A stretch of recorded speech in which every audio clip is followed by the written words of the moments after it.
BJP पक्ष में गए हैं, लेकिन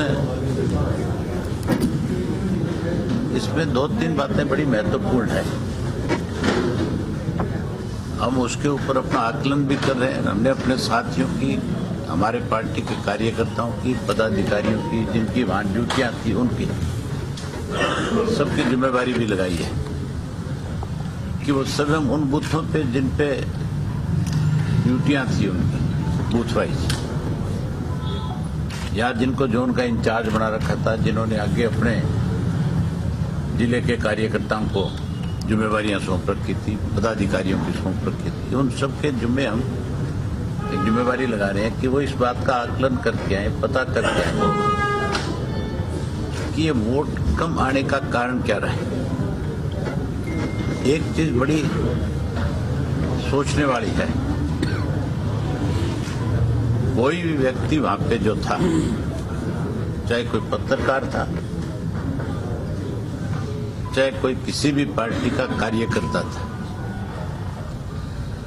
और चाहे कोई बाहर से आकर के लोग वहां पे इलेक्शन का रुझान लेकर के जाते, हर व्यक्ति ये कहता था कि इंडियन नेशनल लोकदल पार्टी जो है वो कम से कम 15 से 20 हजार वोट के ऊपर खड़ी है।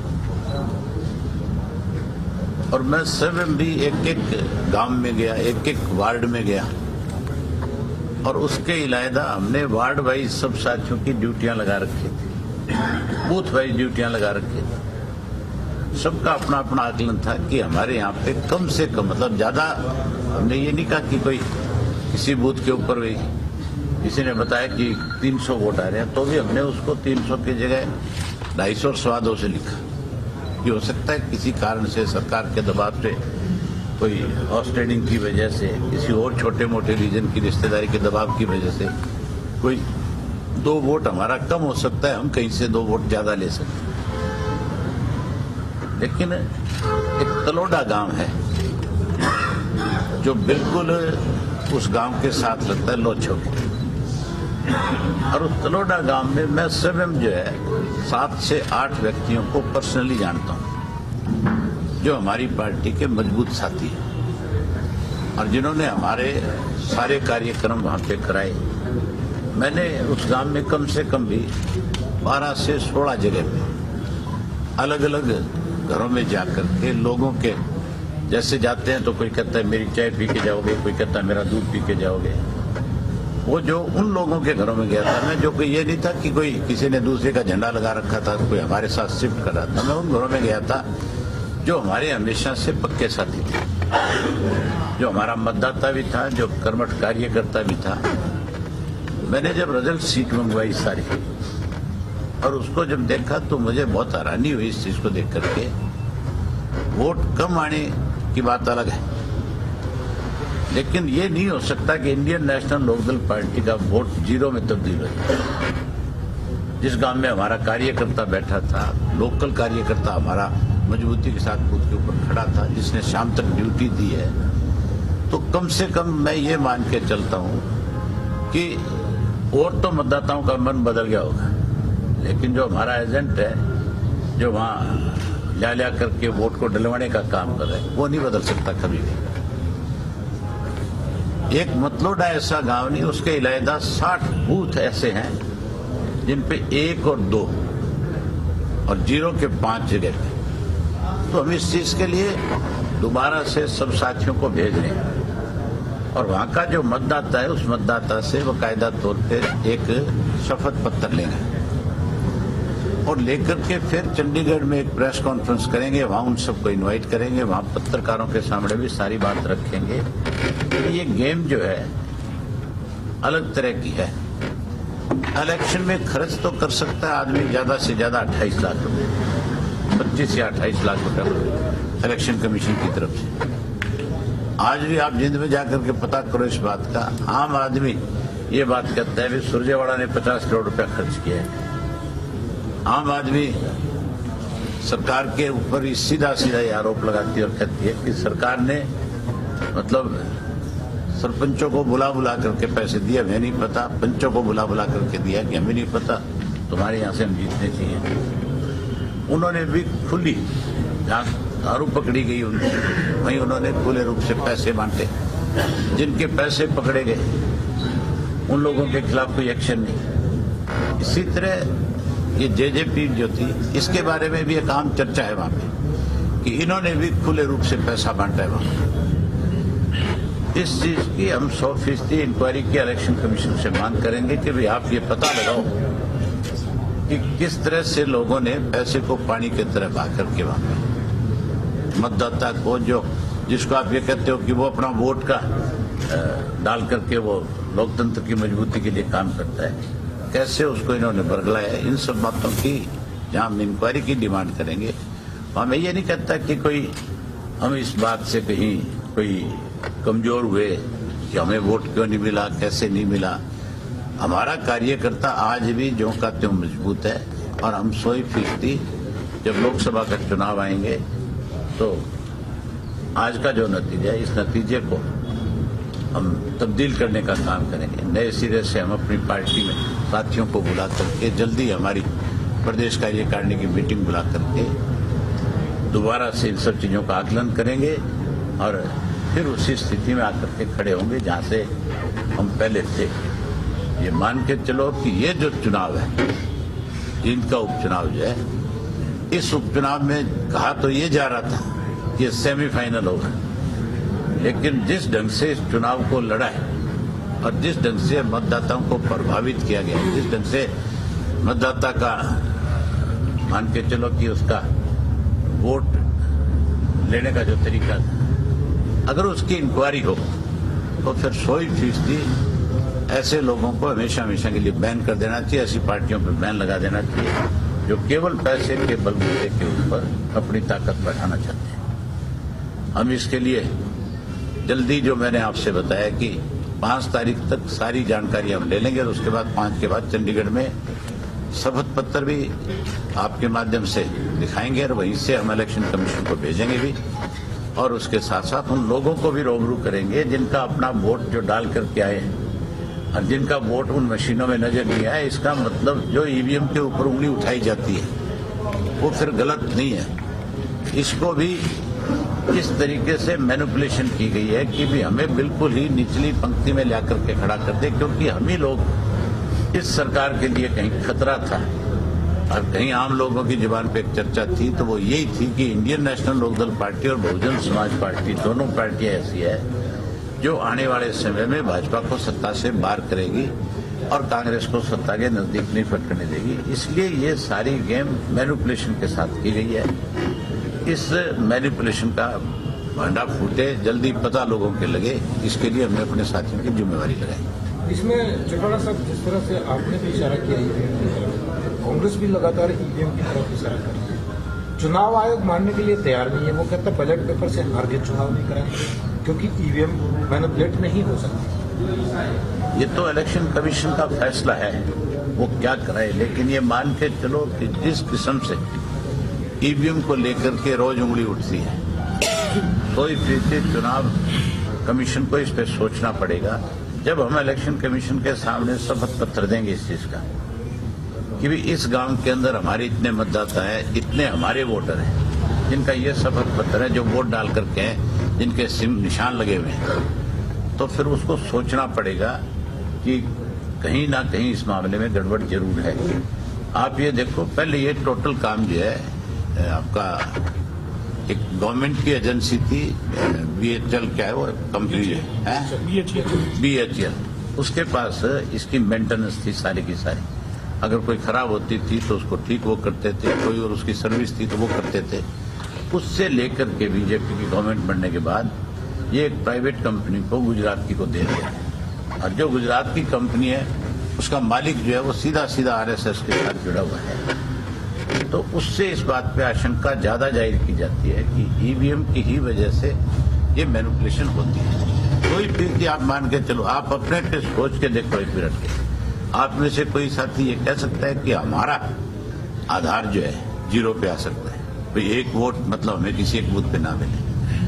अगर हम कैंडिडेट खड़ा करके कोई भी व्यक्ति अगर वोट भी मांगने ना जाए किसी वार्ड के अंदर, तो भी ये नतीजा नहीं हो सकता। भाई जी सवाल यही है और प्रदेश की जनता भी ये जानना है, 3450 वोट फाइनलिटी के हो सकते हैं। ये बात तो किसी के गले उतरने वाली बात नहीं है। तुम्हारे पत्रकार साथियों की उतरती है किसी के गले? तुम्हारे एक मिनट, तुम्हारे में से कोई पत्रकार साथी ये कह सकता है? आप तो वहां गए थे, आप तो नजारा देख के आए थे स्वयं जाके। आप में से कोई साथी ये कह सकता है कि इंडियन नेशनल लोकदल पार्टी का वोट यहाँ सिमट जाएगा? कोई ये मैं मानता था कि इस इलेक्शन के नतीजे कुछ हो सकते हैं, लेकिन हमारा किसी भी व्यक्ति ने, चाहे वो पत्रकार था, चाहे कोई वहाँ का लोकल रहने वाला था, चाहे कोई बाहर से जाकर के इलेक्शन में देख रहा था, चाहे ये सट्टे बाजार वाले थे, सब ने हमारे वोटों का आकलन जो है 14,000 से लेकर के 15,000 से लेकर 20,000 तक के बीच का आकलन किया हुआ था कितना वोट आएगा। और हमने भी एक एक बूथ से जब पता किया तो 100% हम इस जगह पे खड़े थे कि हमारा वोट इतना 100 का 100% आएगा। सर जितनी वोट आप कह रहे हैं 12-14,000 और जीत का मार्जिन भी वही रहा है। लोग ये कह रहे हैं कि अभय सिंह ने दिग्विजय को हराने के लिए वोट ट्रांसफर करवाया। अभय सिंह जो है अपनी पार्टी के साथ गद्दारी नहीं कर सकता। मुझे बीजेपी को जिताने के लिए दिग्विजय को हराने की जरूरत नहीं थी। ये टोटल गेम जो है ईवीएम का है और ईवीएम की वजह से ये चुनाव का नतीजा है। ये मैनिपुलेशन है और इस मैनिपुलेशन को हम बहुत जल्दी उजागर करेंगे। चौटाला साहब को अगर फड़लो मिल जाती तो क्या ये परिणाम बदल सकता था? जब मैनिपुलेशन हुई थी तो परिणाम कैसे बदल सकता था? ये मान के चलो कि ये तो पहले से सेट था सारा सिस्टम। आप ये देखो कि ये चीज तुम्हारे गले उतर सकती है क्या? आप वहां गए थे, आप वहां जाकर के मेरे साथ 6-7 गांव में घूमे थे। आपको कोई गांव ऐसा लगता था जहां हमारा वोट नहीं? सर जो आप कह रहे हैं 12-14,000 का सबका आकलन था आपकी वोटों का। आप 12-14 कह देते हो, हम कहते हैं भी 14 से, जो हमारी जो सोच थी, हम कहते हैं भी 14 से 20,000 के बीच कहीं भी हमारा वोट था। आप ये मान के चलो कि जिन लोगों के साथ बैठ करके मैं बातचीत करता था, जो मुझे अपने घर बुला करके चाय पिलाते थे, एक और ऐसा वार्ड है जिसमें हमारी पार्टी के एक ही परिवार के 50 मेंबर है, जो हमारी जिला परिषद इसके अपने नगर निगम की चेयरमैन रही थी, जिसको हम अपना कैंडिडेट बनाने के बारे में भी विचार कर रहे थे। वो खुद सारे बूथ के ऊपर अपना एक एक आदमी लगा करके काम कर रहे थे, जो हमें ये कह रहे थे कि हमारा 350 से ज्यादा वोट यहाँ आना चाहिए। वहां पे भी यही पोजीशन रही। तो ये मान के चलो टोटल मैनिपुलेशन की चीजें हैं।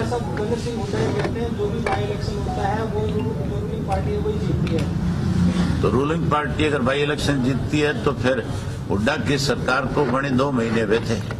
इलाहाबाद का बाई इलेक्शन का क्यों हारा है? फिर हारे क्यों? बाई इलेक्शन जो है कोई सरकार का नहीं होता। ये बाई इलेक्शन तो सरकार का किसी कीमत पे हो ही नहीं सकता था, क्योंकि अब तो सरकार का जाने का वक्त आया हुआ था। आम लोगों के जबान से बीजेपी उतरी हुई है और इसी वजह से इस चुनाव के अंदर स्पष्ट था कि भाजपा जीत नहीं पाएगी। इसीलिए तो उन्होंने मिड्डा को खड़ा किया लेकर। नहीं, भारतीय जनता पार्टी तो किसी और अपने जो साथी उनके थे, चाहे वो बरवाड़ा था, चाहे टेकराम था, चाहे कोई औरों को कह रखा था, मांगेराम गुप्ता थे, इन सब के तो चक्कर काटे थे उन्होंने। जब उनको यह स्पष्ट नजर आ गया कि चुनाव नहीं जीत सकोगे, तब जाकर के उन्होंने मिड्डा के बेटे को इसलिए मैदान में उतारा कि कुछ सहानुभूति का वोट मिल जाएगा। तो क्या पार्टी में टूट हुई, उसका कोई नुकसान नहीं? कोई नुकसान नहीं है। हमारा कार्यकर्ता जो कहते हैं, नुकसान किस चीज का? ये टोटल मैनिपुलेशन है। सर जेजेपी ने तो हार के बाद भी लड्डू बांटे हैं, वो ये कह रहे हैं कि हम तो जीत गए। तो इसका मतलब दिवालिया से ज्यादा पिट ही नहीं सकता किसी आदमी का। कोई हार के लड्डू बांटता है क्या? सरकार ये चाहती है कि इसका मतलब तो ये है कि जिन लोगों ने, आप कह रहे हो कि लड्डू बांटे, फिर आप उनकी सोच का अंदाजा लगा सकते हो कि उन लोगों की क्या सोच थी। जो हम कह रहे थे उस बात में फिर कहीं फर्क नजर नहीं आ रहा। हमने ये कहा था कि ये जो हमारे से अलग हुए हैं, ये कहीं ना कहीं बीजेपी और कांग्रेस के हाथों में खेल रहे हैं। और ये हमारे से अलग इसलिए हुए हैं कि जो हमारी ताकत बढ़ रही थी, जो हम सत्ता की तरफ जा रहे थे, ये उनको सत्ता में बाहर करने की बजाय हमें रोकने में लगे हुए थे, इसलिए लड्डू बांटे उन्होंने। सही सार का अलायंस पे कोई फर्क पड़ेगा? कोई फर्क नहीं पड़ेगा। हमारा अलायंस जो कहते हो रहेगा और ज्यादा मजबूती के साथ अब हम पार्लियामेंट के चुनाव तक लोगों के बीच में जाएंगे। फरवरी में एक प्रस्तावित रैली, उस रैली को चौटाला साहब 1-2 दिन में आ जाएंगे, उसके बाद उनसे बैठ करके तय करेंगे। रैली 100% करेंगे, बहुत बड़ी रैली करेंगे। चौटाला साहब, मुख्यमंत्री और जो मंत्री ये कह रहे हैं कि जिस तरह से इनका चुनाव जीते हैं, आने वाले लोकसभा की 10 सीटें और आगे सरकार बनाएंगे। आप मुझे ये बताओ, कोई ये कहता है कि हम जीतेंगे नहीं? जब फिर पहले हार स्वीकार कर ले फिर तो सारी चीज खत्म होगी। फिर इलेक्शन में जाए या अगला जाए किस लिए इलेक्शन? सर, आज केंद्र सरकार का बजट आया है, 5 लाख तक की टैक्स में रिबेट की और 6,000 सालाना किसानों को कोई पेंशन देने का प्रावधान रखा।